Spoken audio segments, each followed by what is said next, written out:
Alright, ladies and gentlemen, welcome to your favorite Chelsea YouTube channel. And today we're going to continue playing the series of games that we have been playing, which is the chess strategy for intermediate level players.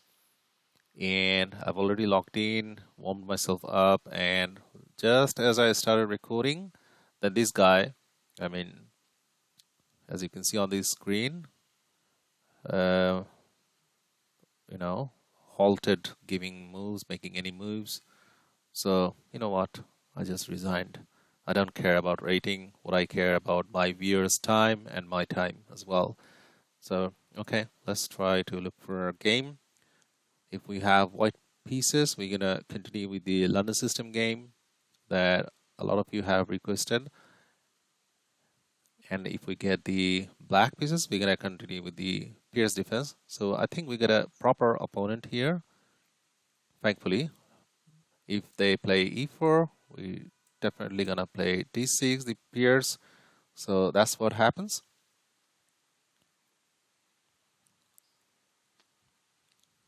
I mean d6. All right. So now they have played d4, grabbing the center. And now here we're gonna just develop this knight to f6. So this game is probably gonna, that move is actually defending here. So it's probably gonna turn into the classical variation of the Pirc. Let's Fian Shadow or the square bishop. Pirc or Pirc. I call it Pirc, but that's actually the mispronunciation of the Pirc defense. Alright, so they have decided to give us a check, but that actually allows us, that actually helps us because we wanted to play this move anyhow, and that helped us gain a tempo, and they have, they have pulled their bishop back. Now, I think we will continue because we want to target these pawns, so we will continue with the Czech Park defense style, which is like placing the queen here, pinning the knight. So let's do that. And here their best move is to play here, bishop d2. So if you guys are tired of playing against your opponent's e4 with e5 and don't want to play the other games or other openings, like for example the Caro-Kann or the Sicilian, you can play these kind of games, which is the Pirc defense, which is on board here, or try the modern defense. So these are kind of like, they call it hyper modern opening, where we do not play in the center, but we play in the flanks and attack the center from the flanks or from here. Yeah. But the good thing about Czech Park is that is not a proper hyper modern, if I'm not wrong. This is like semi hyper modern. Like we have got some control in the center, and we are developing in the flanks. Like say for example, our queen came out early. Now they have set up our discovery to our queen. So let's back the queen up. Keep an eye on this weak pawn. b2 it is.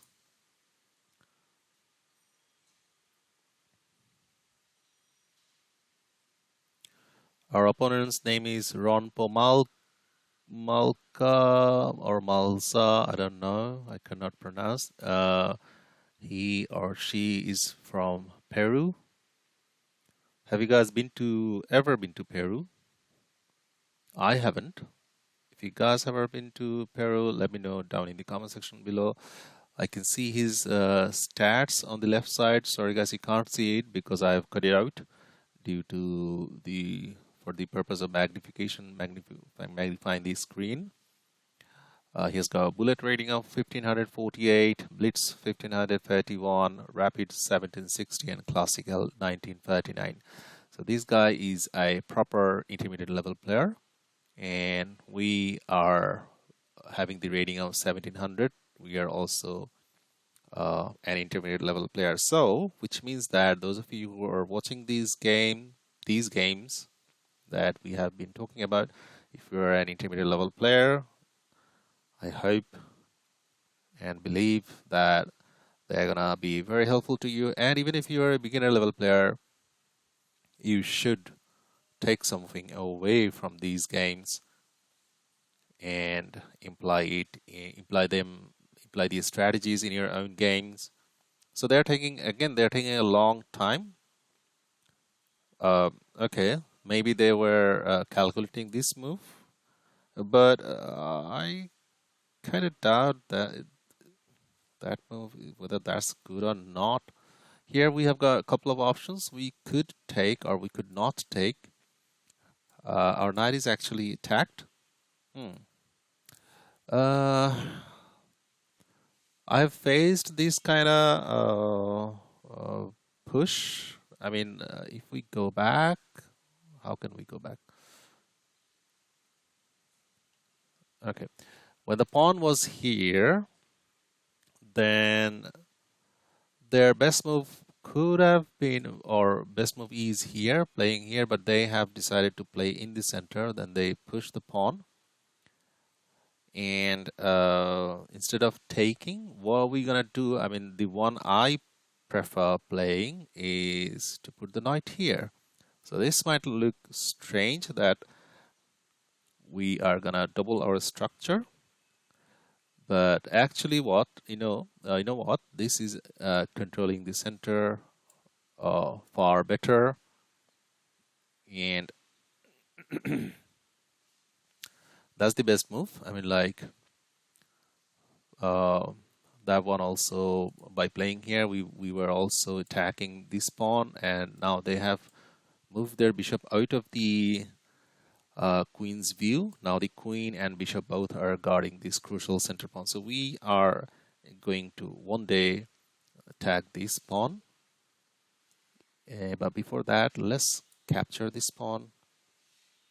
Now they will be recapturing here. And here we're just gonna, we do not want this push. So what we're gonna do, we are gonna intentionally make our light square bishop bad. So we will be placing our pawn here and target this pawn. And for that we need to dislodge this bishop. So this is the plan. So you guys see that we are already planning how to continue our middle game strategy. So like I just said that we need to dislodge this bishop, right? Um,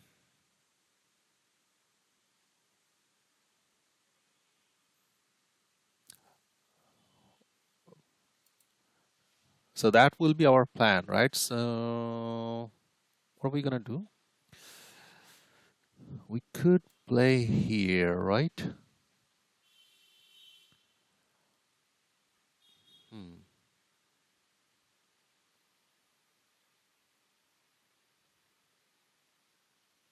And in that case, they could play here.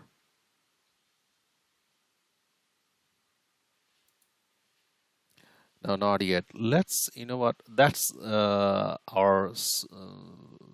definitely gonna be our plan.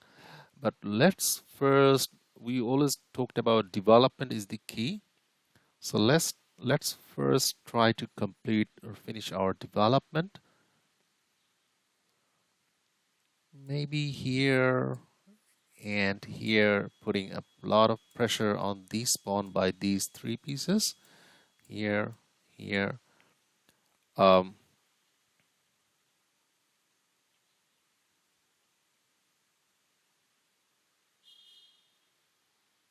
uh, could be a plan. Sorry guys, I'm just calculating myself. Yeah, that seems like a good idea. Let's do that. Let's shadow out Oscar Bishop.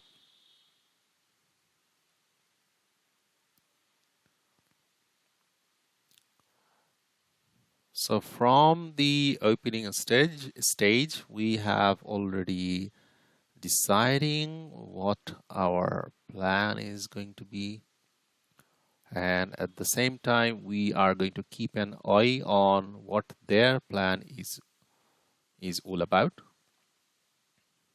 So as my favorite grandmaster Simon Williams, mostly known as Ginger GM, has taught me that chess is all about pushing your own plans and restraining your opponent's plan. So I've learned that from Grandmaster Simon Williams. So they have, I don't know, the purpose of that move, because this pawn is well defended. So let's castle, finish or complete our development. So we will have to. That's what taught me. His lessons actually made me a better player, because in the early days, what I used to do is like, go with the opening books and try to memorize the moves, maybe 10, 15, 20 moves even I memorized. And then if opponent plays like out of the book moves, I used to like suffer. Now let's go back to our plan. This pawn is actually want to come here one day, but we are actually putting a lot of pressure on this pawn. So probably they have miscalculated our plan.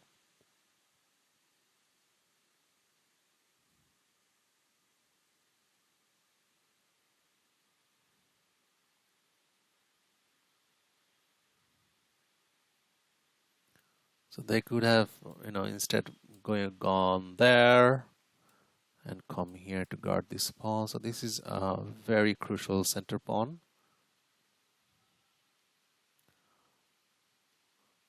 So if we can win this pawn, now we're gonna win this pawn, so we will be controlling the center better than them.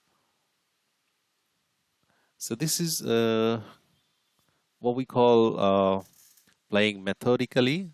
Controlling the center is one of the methods. We learn about these methods, but we often tend to forget. So guys, do not make sure that you do not forget these methods at all. I mean, they could have still played there, but now they have decided to, play Queen E1. Maybe they wanna, I don't know, move their bishop somehow and tag this guy. Okay, let's take. So these are the little victories, or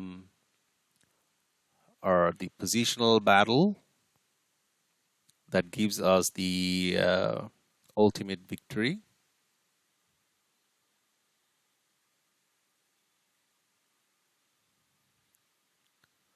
So our this knight is very strong, and their strategy should be, I mean, like if you wanna play chess, if you wanna improve your games, you should also think from your opponent's point of view. I mean, find out their best move. This is definitely their best move, taking this knight, because this knight is very strong here in the center of the board. They should try to get rid of it. And then how could they get rid of it? By simply capturing here. What could be the other ways? These are the little strategies you must follow if you're, especially if you're an intermediate level player and if you're stuck in your ratings like 1300, 1400, and then you're not progressing. Do not worry too much about opening.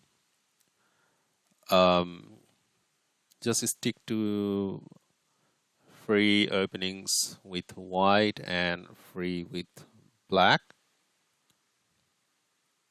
Okay, so they have decided not to take this knight. Okay, and we have talked about the importance of that knight and that move. I mean, what is that move doing? Knight d4. They have, I mean, they have decided to come here. What is it? I mean, they are maybe sticking with some kind of thing, discovery here. But this knight is guarded. Okay, I see. So they want to play, they want to push this one. Attack our knight, and then one day maybe if required, this knight is going to go back here with leaving a pawn here, this f4 pawn. So see that we are calculating or anticipating their pawn. So what we're going to do, we are going to, as Grandmaster Simon Williams has taught us, we're going to push our plan and or restrain opponent's plan. So here we cannot restrain them from playing this pawn. So let's better push our plan. Here this square is an outpost that I can see. So this knight also has the possibility of jumping here and causing nuisance in our camp. So let's stop this. That's also restraining their plan, right? So that's what we're going to do. Play here. And oh, by the way, now that we have full control on the center, we are definitely doing better. So you guys should always be asking about yourself whether, I mean, this is called the evaluation. You guys also need to build this habit of evaluating your position.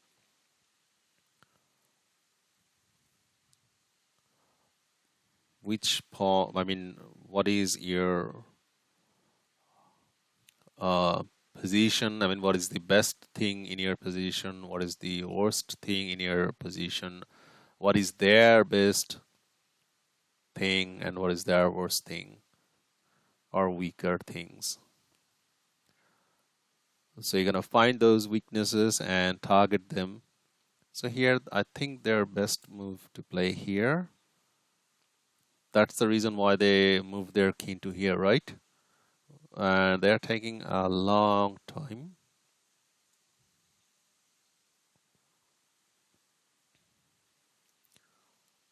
So this is like kind of like obvious move. So spending or dwelling more time with obvious moves is not gonna help you.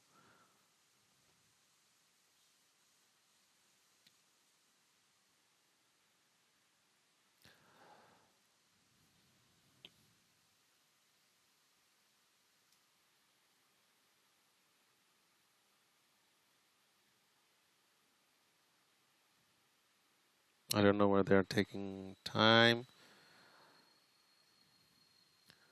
Yeah, so finally they have played that one.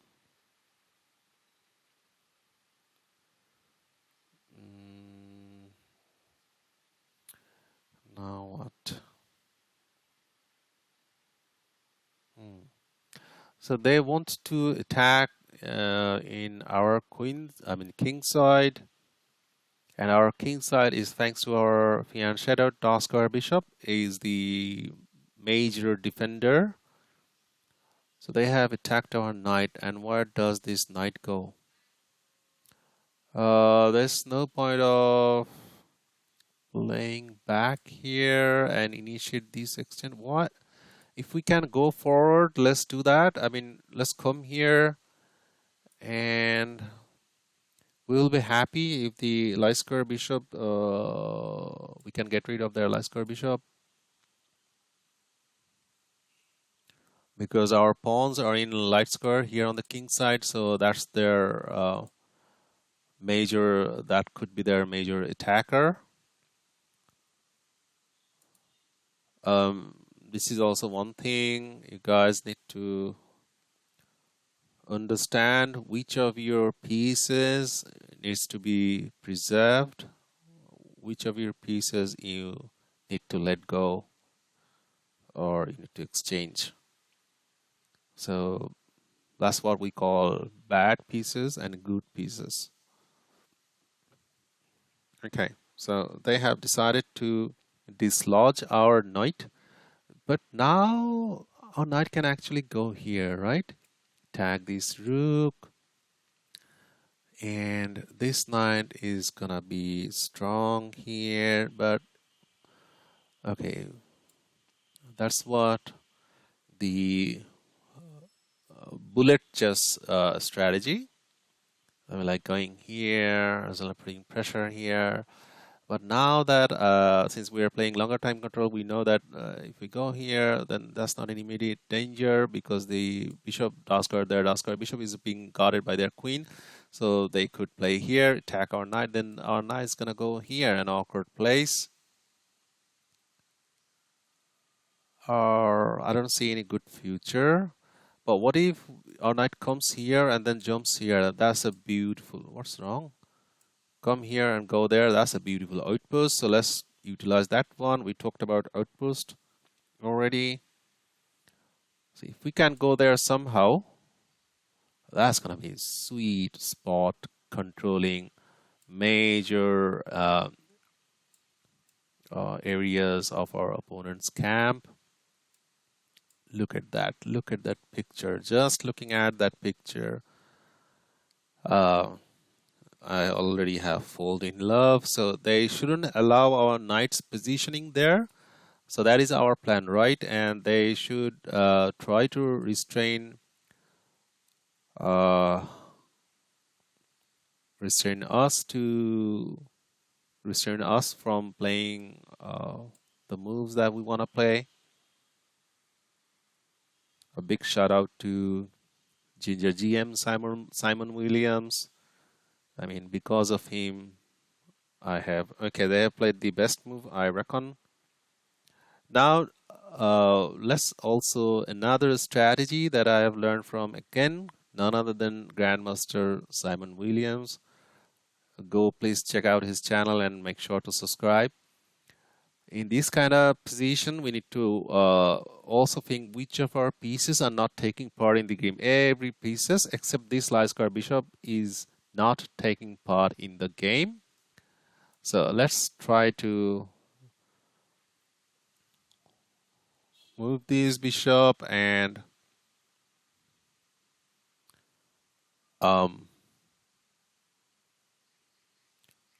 maybe this could be a plan guarded by this back knight here, opening up in the queen side. That could become a possibility.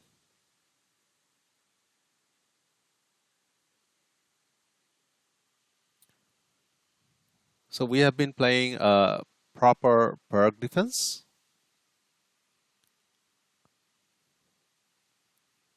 The C6 system.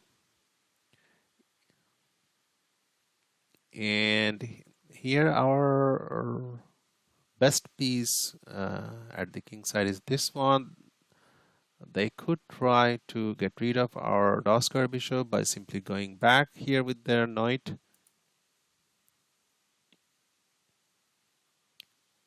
Because playing here, this bishop also allows us to put our rook here, right? And then put a lot of pressure on their Daskar bishop.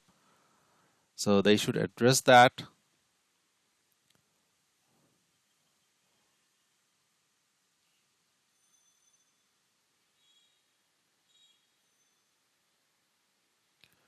Or actually, if they go here, we could exchange their Daskar bishop.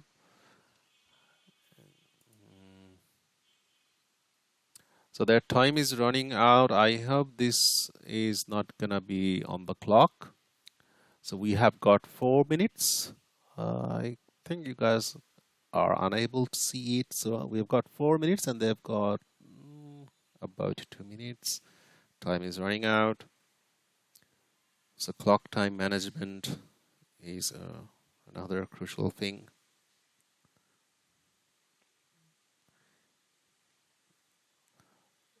Yeah, Pierce defense is, I often found out that is a kind of like opening where most of your opponents are, as they are unfamiliar with it, and as you become familiar with this opening, I mean, you can create a lot of pressure on your opponent, clockwise speaking. So they have played kind of like dubious move. I don't see the purpose of them playing that move. Um,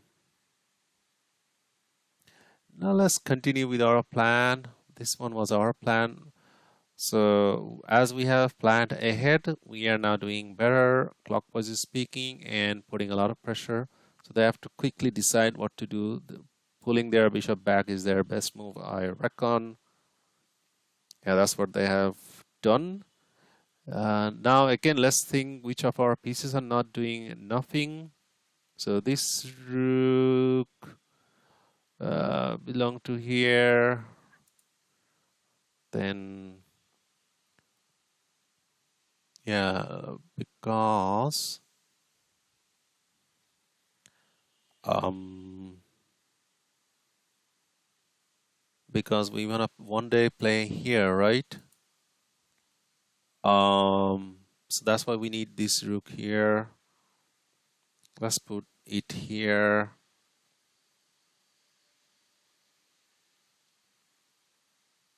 If allowed to. Or we could even play here.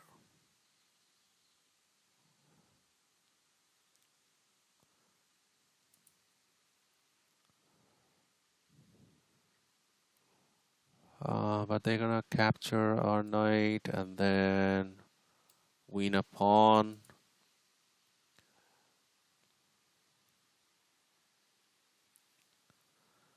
So let's see what they play. So they are running out of time. They have taken a lot of time in the beginning of the game, and which is the reason why they're in time pressure. They're under time pressure, but nonetheless, we are definitely doing better. So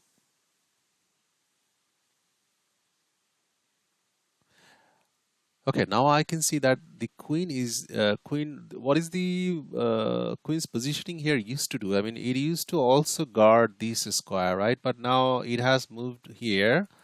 Now, if we play here with our knight to this square, e4, and if they capture, then we recapture. Our pawn is going to remain in that square, right?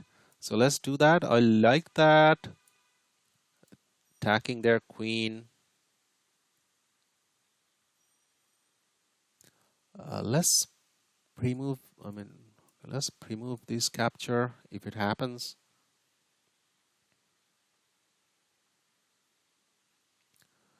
And if the queen moves, then we could go here. We could have gone there. Yeah. So let's quickly go through the game. Thanks to our opponent. Okay, so with e4, d6, it was a pure Pirc or Pierce defense opening. D4, knight f6, knight c3, and then we played g6, trying to fear shadow. So they gave us a check, and that check doesn't help them. Rather, it helps us as we wanted to play c6. That's one of my favorite moves. This is actually one of my favorite styles of meeting the Pirc defense or playing the Pirc defense. Um, when they want to play the classical style, and the bishop has to go back. Bishop e2. Now we play this is the Czech Pirc fashion. So the aim of that is to capture this pawn. So they need to address that one. and they played bishop d2. Now we need to put our queen back here because of this discovery and keeping an eye on this weak pawn. Notice that we're not threatening to take that pawn yet because this rook can cause a lot of discombobulation here. Or maybe we could have taken that one because our light square bishop is still here. But they have played a GPS move at the early of the game. E5 doesn't help them, but this is the move I recommend. I mean, like playing here and letting them to capture a knight. And so after recapturing, this looks like a double pawn, but actually is controlling the center. Now they have played, that was a good move they played. Bishop c3. We captured the pawn anyhow. DE5 and DE5 happened. Now we played E6. Now the purpose of playing that move is obviously we do not want them to push here. Let's go back. Say for example we played some kind of move like putting our knight here, development move, and they push this pawn. There is a discovery on our rook. So we don't want to do that. We don't want that to be happened. So that's why we played E6. Now they have tried to finish their development. So the same thing we try to do, finish development as quickly as possible. We're at the 11th move of the game. They castled, and we fianched our dark square bishop. That's why we played G6. And they took their king out of this kind of like, check because our queen's positioning here. I understand one day because this gives us a signal that one day they're gonna play here. So that's what they're doing. They're planning ahead. So we realized that one and we castled. And they played A4, grabbing a space on the queen side. Maybe one day want to play here. So what we did, we took our queen out of that, thing, and as well as pressuring this pawn. So playing here, I don't know. I think instead of, okay, let's go back. Let's go back. So what if they played here? Because they should have known or addressed that this is their weak pawn, and that's going to be decisive because winning that pawn is going to give complete control on the center by ourselves. So if I were white, I shouldn't have allowed that one. I would have fought as much longer as possible. So yeah, I mean, like winning the center is the decisive thing, and that's what we focused on. So they played A4 and we played Queen C7. We wanted to play this one anyway. And now they had to let go this pawn, and we captured the pawn with our knight. And instead of taking, they played knight D4. And the reason why is probably they wanted to play here. And we addressed that one. So we played a prophylactic move, A6, or restraining opponent's plan, and F4.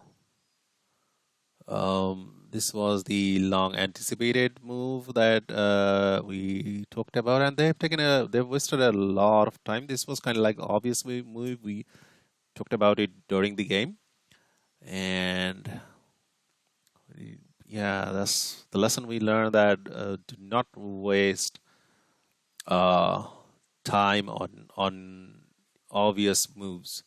The move that you wanted to play from the early or maybe 2-3 moves ago, and you have calculated it, and you then again recalculate it and waste time. Time is precious, and they wasted I think a couple of minutes. So that was one of their major mistakes. So we plonked our knight here, knight c4, and they played b3, attacking our knight. So instead of jumping here in the center. So this is the thing we calculated. Had this been a bullet game, I probably would have played this one. But then I thought that, okay, wait a second. If we go there, what do I achieve? I'm attacking that rook, right? But what if the rook comes here, down here, attacking my knight? So our knight has to go somewhere like, maybe here or maybe here or maybe here. Either way, probably I am like helping them because they want to attack in the king side. So placing a rook here and then maybe coming down here, putting the queen here.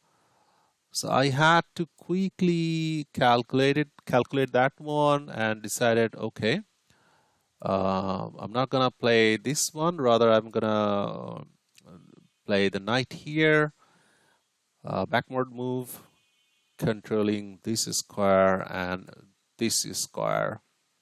Okay, so if we could go there, then we're gonna control their camp. Like, wow, look at that picture. We talked about that picture here, here, here. That's like the ideal positioning of a knight. So yeah, they played the best move, bishop d3.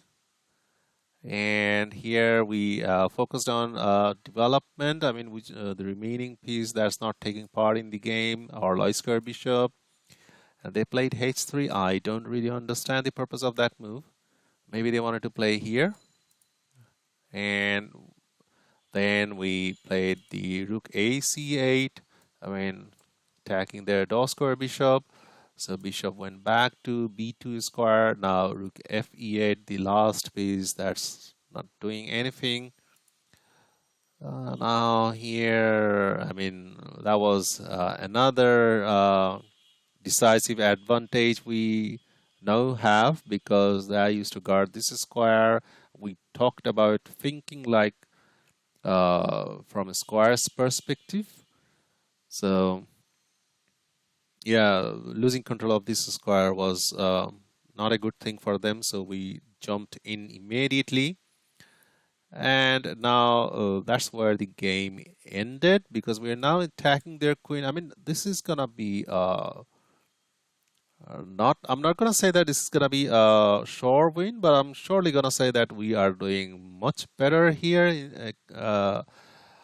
I think, I don't know, maybe -1 because of what? Because of we are controlling the center and um, we are gonna have a lot of things. I mean, like one day we're gonna play this one very soon, opening up the center. Because now if they take here, we retake, and then uh, we're gonna push here. But before that, we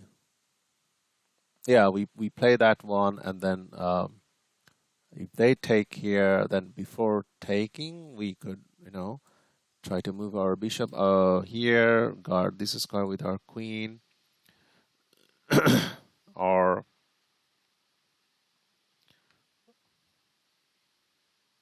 um, or maybe by simply playing here, f5, strengthening these pawns. Okay, we cannot move the pawn. Okay, let's do this one in virtual calculation. If they take our knight, we retake with the pawn. Maybe, for example, they put their rook here attacking our pawn. Here, maybe we play here and controlling the entire board. So, and this pawn is loose because this bishop is not there. Maybe we're gonna take this pawn and look at the beautiful queen side we are having end of the day. So this was a probable, most probable win game that we won on time. Thanks to our opponent and thanks to all of you who have watched up until this now. And if you're new to this channel, please make sure to subscribe. And those of you who have already subscribed, I cannot thank you enough. And I'm gonna mention a couple of names, the subscribers. First is the Robert. Robert, I thank you very much. Hopefully, you have learned something new from this game. The second one is Frankie, my subscriber and a friend as well. Frankie, I wanted to play a London system, but I couldn't because I couldn't find an opponent. Maybe next time I'm gonna play a London system if allowed to. All right, so till the next time, take care of yourself. Bye bye.